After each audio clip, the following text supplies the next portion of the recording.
Hey, what's up, Wheel of Timers? Or are they wheelies? What exactly are they called? I'm sure there's an actual term for this. I don't know what it's called. I just want to make a quick video today to talk about the Wheel of Time because I know a lot of you guys discovered this channel from me doing Wheel of Time reviews, and then I did like the first 6 and then it just kind of disappeared.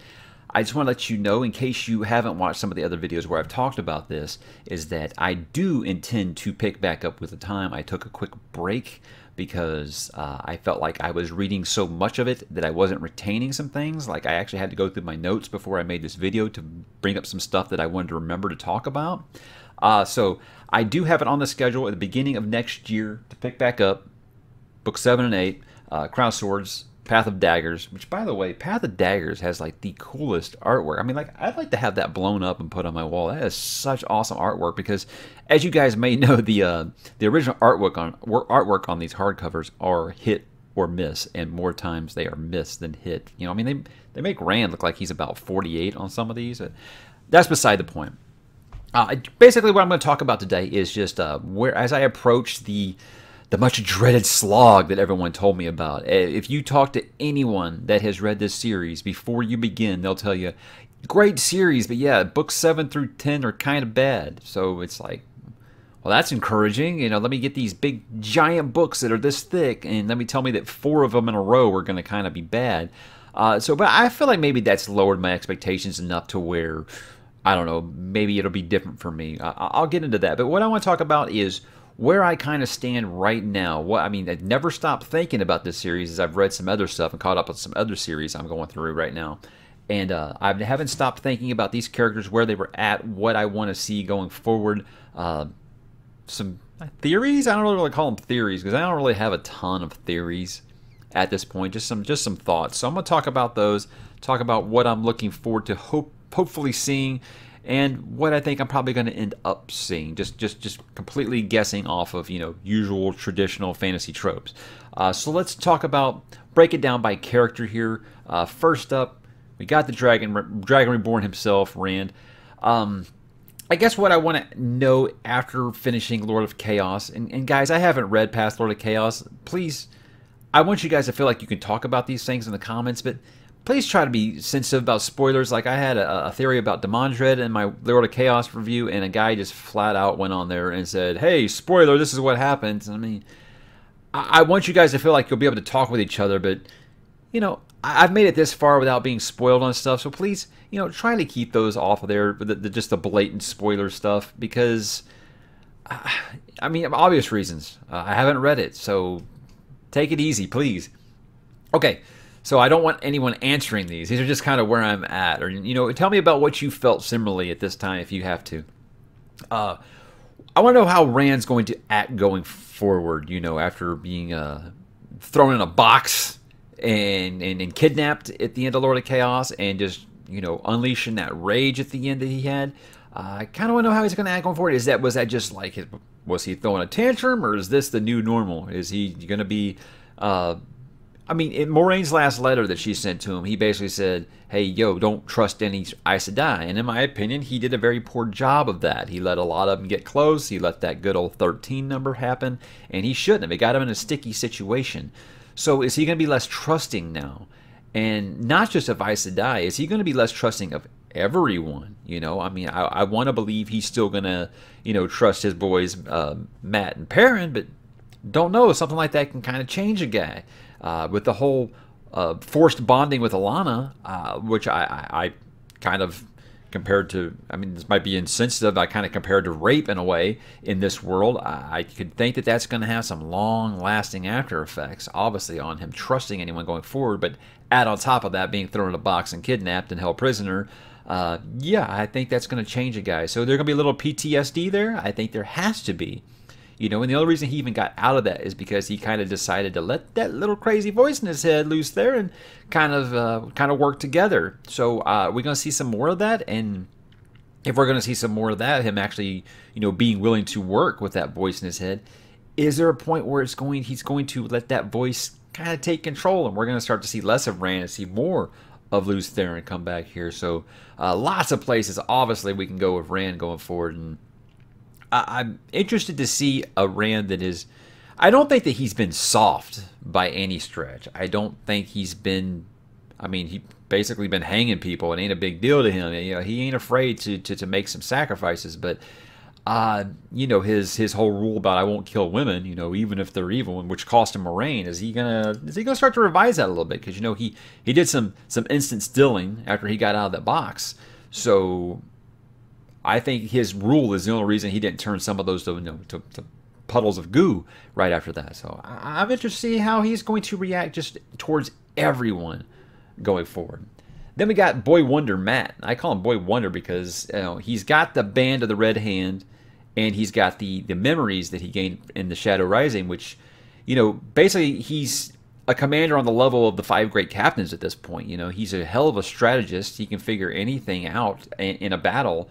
I don't think that there's anyone that's going to take him as long as he's got the numbers on an open field. So my big question is about this personal army that he's created at this point. Are they going to remain subservient to Rand?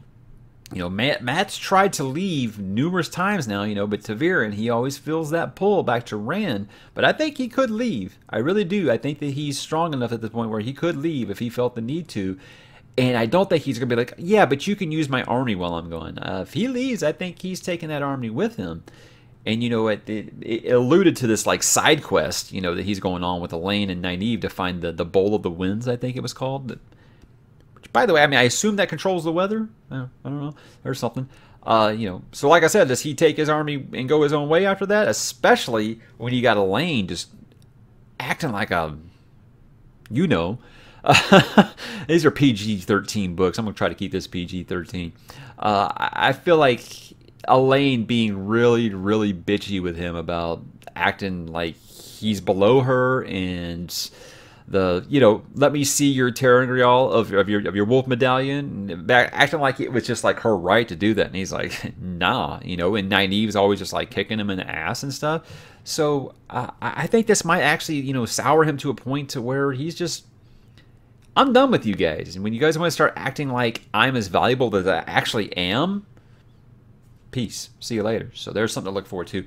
And can we get more of Matt? You know, I think I had it sort of put in my head before I started this series that this was everyone's favorite or second favorite character in this entire series. It still felt like he's barely here. He barely shows up sometimes. And when he's there, I love it.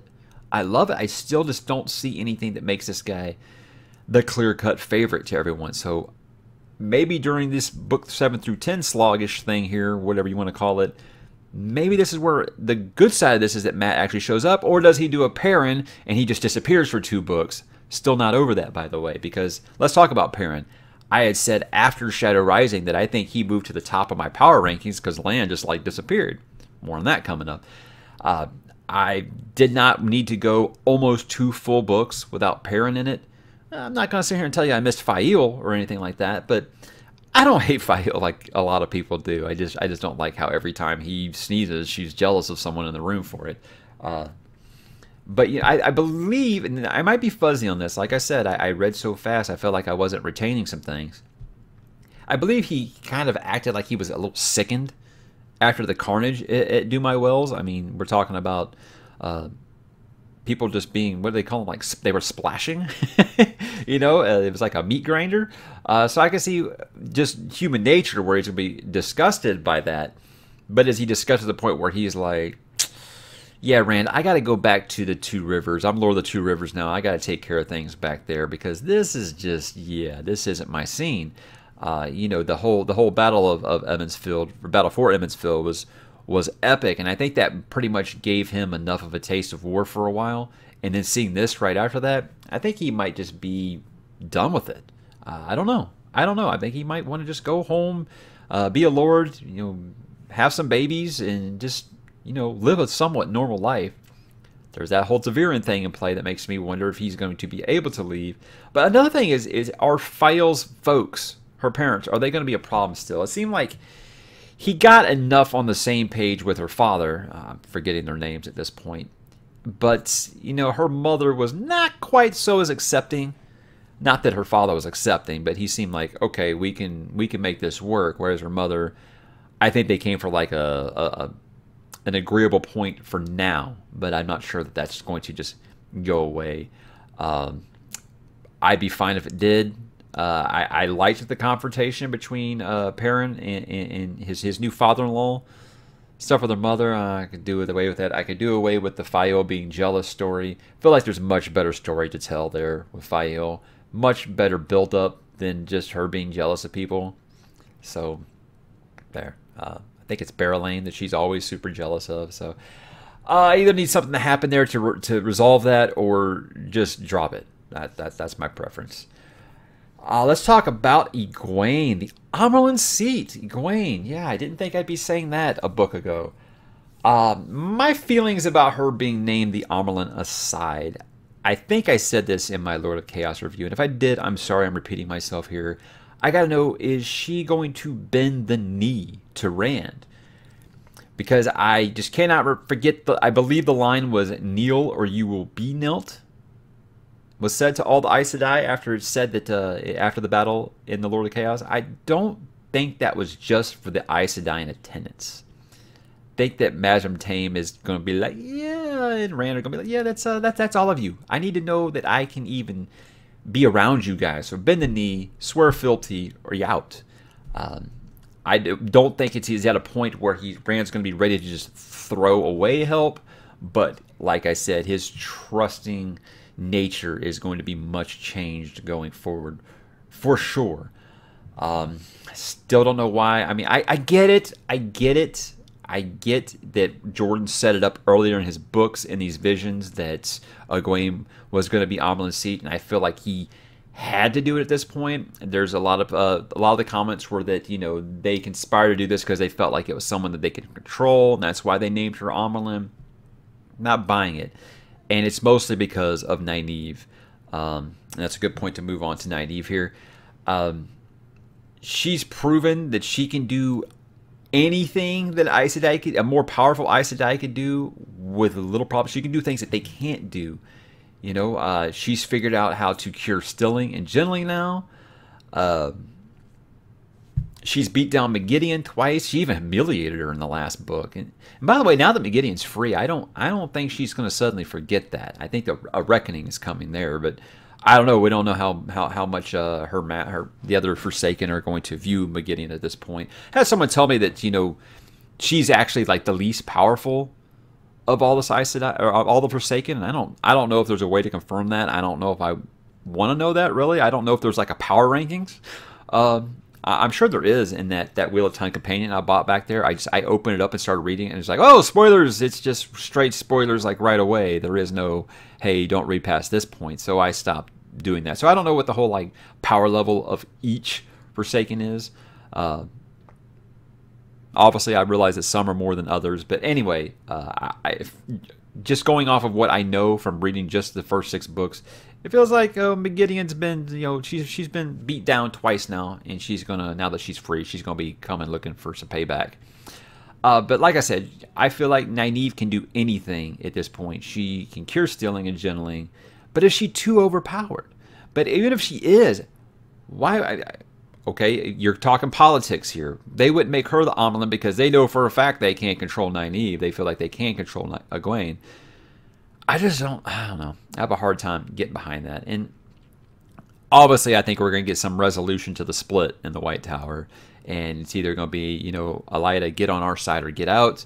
Maybe that goes to the very end of the series. I don't know. I'm just trying to think what's going to happen over these next 4 books that people are so... They don't have very many nice things to say about them. So that's what I'm kind of going there for now. Is Nynaeve going to be okay with Egwene being the Amerlin seat? I mean, I feel like she's a much less powerful Aes Sedai than Nynaeve is. Is she going to be okay with this person that she's known since she was a babe, you know, telling her what's up? I feel like Nynaeve's just super proud. I can't see her doing that. Not that she has a choice in the matter. I mean, that's the Amerlin. You do as she says. But I don't know. I think there's going to be some difficulties there for sure. Let's talk about my boy Lan. And I say my boy Lan because I read the first couple of books and I was like, this is my favorite character. I like him a lot. Then he kind of disappeared. But you know, now that Moraine is gone and he's bonded to Morel? Is it Myrell? Morel? I think it was Morel. There's a lot of names in this book. You know, how long does that last? I feel like him eventually being bonded with Nynaeve, that's obviously where this has been heading. My question at this point is just how many books does it take? You know, I mean, this might be more of a hope than a fact because I miss Lan in this series. After the first couple of books, I feel like he was reduced to a couple of paragraphs for each book, and that's not okay. They set up, you know, he's this really big deal, and then he just becomes a background character, and now he's gone. I need Lan back in a prominent role going forward. I don't know if it happens during the so-called slog, but I have a feeling it's going to happen before the end of the book. I hope it happens sooner rather than later, because I feel like a guy like Rand right now, with all the troubles he's having, someone like Lan can really help him get his head straight. And I love Rand and Lan's interactions that we used to get. And well, you know, when Sheepherder, you know, when he was teaching him in the early books, and now he's just MIA. So I need Lan to come back. I need him back. I'm gonna put Tom and Loyal together here, and I know that it seems unanimous that everybody loves, that the fandom loves Tom. Kind of mixed opinions on Loyal. I love both. I bunch them together because I feel like they're both there for cameos now. I mean, yes, I've known for the last few books now that Loyal is writing his book, and he's, you know, running from his people because he doesn't want to be forced to be married. And then Tom has just kind of seemed like a babysitter since Moraine asked him to look after Nynaeve and Egwene when they were going to Tanchico. I want these two back in the game with a more defined role because they are characters I like more than the ones who get most of the page time. I'll elaborate that on that a little more in my closing here. Lastly, let's talk about the Forsaken a little bit. You know, now we've actually gotten to see them as POV characters. You know, there's a little less mystique around them. You see that they are not all on the same page. There's a lot of undercutting. You know, there's some keeping some secrets, some plotting. There's even some out-of-body stuff. So my question really I want to answer going forward is after one of these Forsaken are killed, can they always just be reincarnated? Might be way off on that one. But if so, it seems like to be, you know, like a wheel, obviously. A never-ending cycle that you can't truly defeat. It's like the Cylons in Battlestar Galactica. Oh, you know, if you kill one, they're just going to show back up with a new body next episode.